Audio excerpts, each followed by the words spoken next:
How to let art be a conversation between you and you. Have you ever sat in silence, holding a pencil or brush, staring at a blank page, and suddenly, something inside you stirred? Not a thought. Not a plan. Just a quiet urge to move. To draw. To create. As if your hands knew something your heart hadn't said out loud yet. You don't have to be an artist to feel that. And you certainly don't have to be young. In fact, I'd say this moment in life, right now, in your 60s, 70s, or beyond, is the perfect time to let art become a conversation. Not between you and the world, but between you and yourself. Because for years, maybe decades, you've been speaking everyone else's language. The language of responsibility. Of being needed. Of doing the right thing. And while there's beauty in all of that, sometimes your own voice gets buried under all the noise. But here's the gentle truth, art doesn't need you to be good.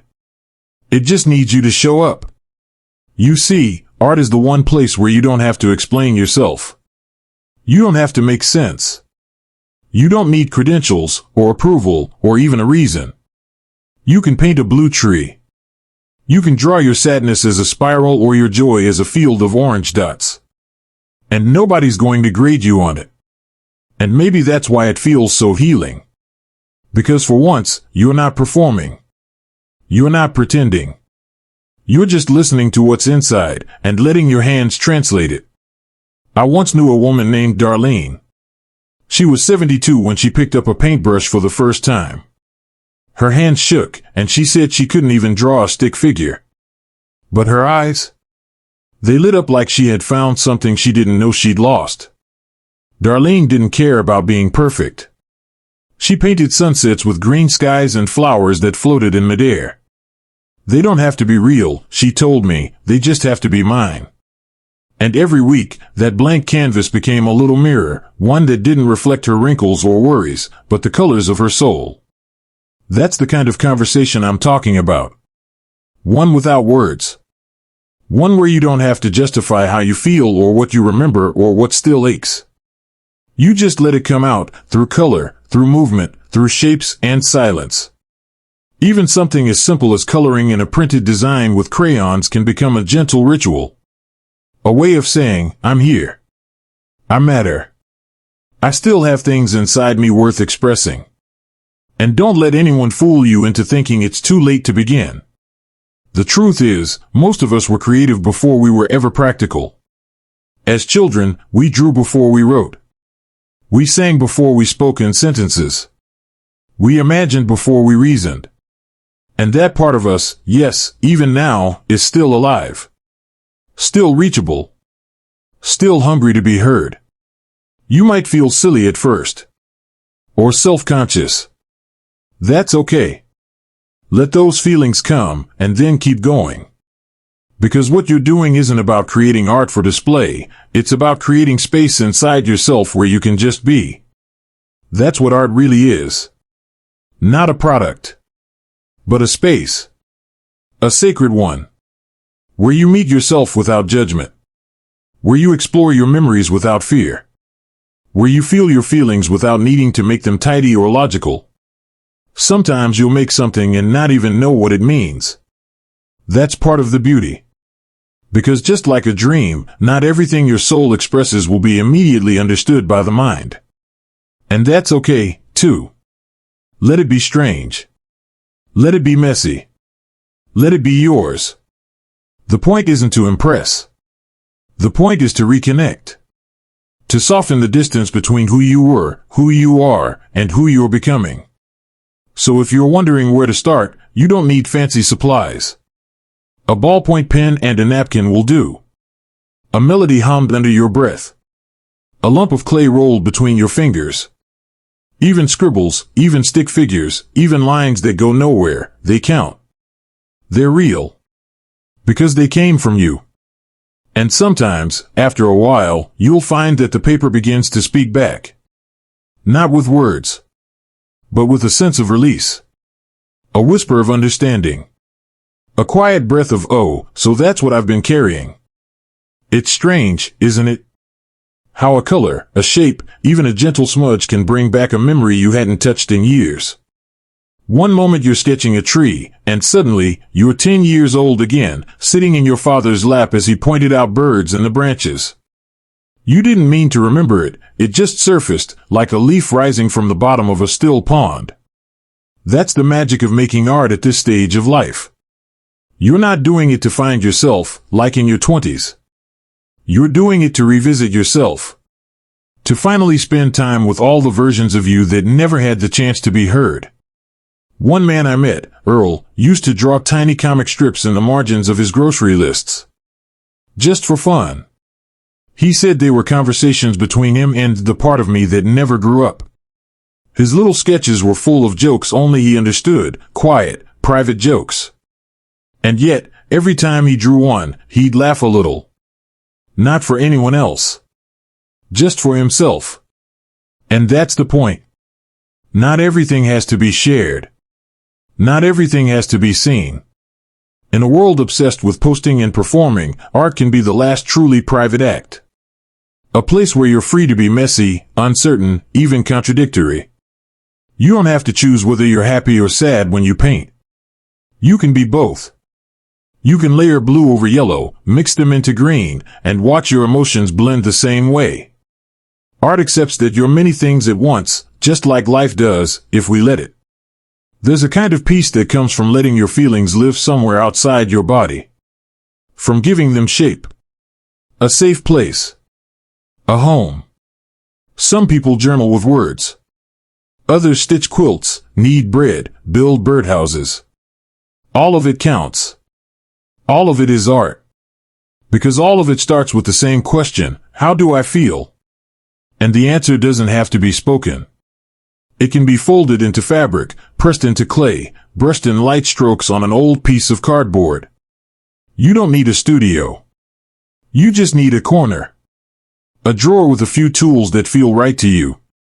Maybe a few markers, some paint, scraps of paper, or even old photographs you're ready to repurpose. The act itself is what matters, not the result. And if you're worried that you've missed the boat, let me remind you, some of the most heartfelt, honest, breathtaking art in the world comes from people who didn't start until later in life. Because by then, they weren't trying to impress anyone anymore. They were simply telling the truth, their truth. And that truth, at any age, is a gift. I met a retired nurse named Clara, who took up sculpting in her late 60s. She told me she never thought of herself as creative, she just needed something to do with her hands. But the more she shaped the clay, the more it felt like she was shaping parts of herself she'd kept tucked away for years. The small regrets. The silent joys. The losses. The pride. Every figure she molded told a little piece of her story. And even though she never sold a single one, her living room was full of them. She called it her gallery of becoming. And every time she felt lost, she'd walk among them and remember who she was and who she still was allowed to be. You see, making art doesn't just help us process the past. It helps us stay present. It reminds us that our hands still have purpose, that our minds still have color, that our hearts still have something to say. And when the world feels fast, or distant, or cold, and let's be honest, sometimes it does, sitting down to make something with your own hands is like lighting a candle in the dark. You may not change the whole world, but you'll change the space you're in. And sometimes, that's more than enough. So give yourself permission. To doodle. To scribble. To make something beautiful or strange or totally unrecognizable. Let it be for you. Let it start with you. And let it become that quiet, steady dialogue between the parts of you that are still healing, still hoping, still here. Because at the end of the day, what we long for isn't perfection, it's connection. And sometimes, the most powerful connection we can create is the one we form with ourselves, when no one's watching, and the only voice that matters is the one whispering back from the canvas. There's something sacred about having a space that belongs only to you. Not a room, necessarily, but a space inside. A quiet clearing in your heart where you can show up exactly as you are. No armor. No roles. No pretending. Just you and the page. You and the clay. You and the color moving softly across the surface. And when you start treating art as that kind of space, something shifts. It stops being a task or a project and starts becoming a kind of prayer. Not the kind you say out loud, but the kind that lives in the doing. In the breath you exhale as you let go of control. In the softness you offer yourself when the lines don't look the way you imagined. In the patience you practice as you layer stroke upon stroke, not knowing yet what it will become. You don't need to finish anything. You don't need to explain. What matters is that you're meeting yourself again. And that's more than most people ever get the chance to do. Art gives you that chance every single time you sit down. And sometimes, when you're deep into the process, you'll notice things that surprise you. Maybe you've always told yourself you weren't creative, and yet, here you are, stitching together a landscape from scraps of paper. Or maybe you find that sadness pours out in blues and grays, but then, without warning, your hand reaches for yellow. You didn't plan it. But somehow, you needed it. That's the conversation. That's the self speaking back. And even when you don't have words for it, your body knows. Your heart knows. The hands often understand what the voice cannot say. You might discover, too, that through art, you begin to forgive. To soften. To remember that you are not just your mistakes, or your losses, or the parts of your life that didn't go the way you dreamed. You are also your tenderness. Your resilience. Your curiosity. Your deep, human need to feel connected, to yourself, to others, to the world around you. Art doesn't erase the hard parts. But it helps you carry them. It gives them shape, and sometimes even beauty. And more than that, it reminds you that your story isn't over. Even now. Especially now. Because the years behind you are full of experience, yes, but the years ahead of you? They still hold possibility. They still hold creation. They still hold the quiet unfolding of everything you have yet to discover about yourself. So let the canvas stay open. Let the sketchbook live by your side. Keep the materials within reach, not because you need to produce something, but because you're allowed to express. To experiment. To feel. Maybe you'll share your art. Maybe you won't. That choice is always yours. But never underestimate the power of simply making something, for the sake of making it. You'd be amazed at how healing it can be to look at a piece you made and think, I didn't know I felt that, but now I do. This is the kind of intimacy we rarely experience in everyday life. The kind that doesn't require another person. Just your presence. Your willingness. Your openness. And when you allow that space to exist, even just for a few minutes a day, something inside you comes alive. Not in a loud, dramatic way, but in a steady, peaceful way.